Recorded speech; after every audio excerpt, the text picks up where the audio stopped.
out here today to do is to put a very public sign out there, a very public sign to say that George Bush is absolutely isolated in this bizarre, horrifying attack on Iraq, or the planned attack on Iraq. No country is supporting us with exception of Britain. The people of America, while they want to support the president, do not believe we should go to a war with Iraq immediately. The people of the world think that America is acting on its own, or Bush is acting on its own, and we're out here to say, yes, we are the people of New York, we're the people of America, and George Bush, you do not represent us, and you're not going to take the grief that we have over all the people that died in the World Trade Center and drum it up into support for your war. We are currently transferring the balloons from the dock onto the boat. They're going to the front side of the boat because that's the side that's facing are we off? That'll be the side that's facing the UN. The balloons are going all at the top of the cross of the banner. What does the banner say? It says, awesome. It says, Earth to Bush, no Iraq war. www.earthtobush.com. Yeah.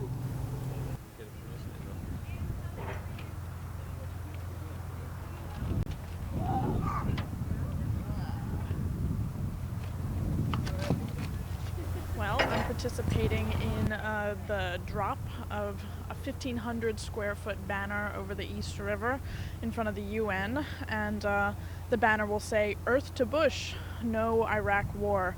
And we're here to make a statement to President Bush that there's almost unanimous opposition in this country and around the world to his proposal for an Iraq war. We have yet to hear why we are actually going to war. We're told why we're going to war, to stop weapons of mass destruction, but even as recently as yesterday, the chief UN arms inspector released a report saying there is no evidence that Iraq is building any weapons of mass destruction. So the question is why are we going to war? There is no link between Iraq and Al-Qaeda and any of the terrorist networks, yet still over and over, it's almost like, sort of the cardinal rule of propaganda. If you repeat a lie long enough, it becomes the truth. And you get this idea that that's what's happening over and over. Repeat that somehow Iraq is a rogue nation and that invading them is going to actually make the world safer. Sooner or later, enough people will begin to believe that.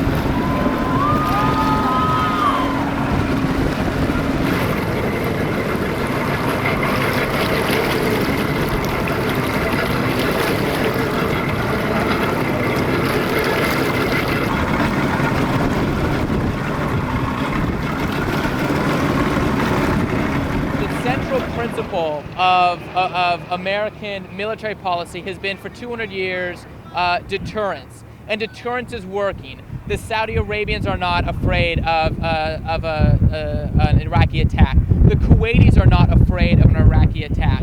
So why is the U.S., the most powerful nation on earth, afraid of an Iraqi attack? It is a phantom menace. It's not something that's real. We do not want an unprovoked, preemptive war with Iraq. The president has not yet made the case why Iraq poses a clear and present danger to the U.S., and we simply should not start an aggressive war. War should be a last recourse of self-defense. That's not what the White House is planning. What the White House is planning is an act of aggression, and virtually the entire world is against it. And that's the message we want to send today, to underscore the fact that the world is virtually unanimous in its opposition to a U.S. invasion of Iraq. This is a war that's going to tear the world apart.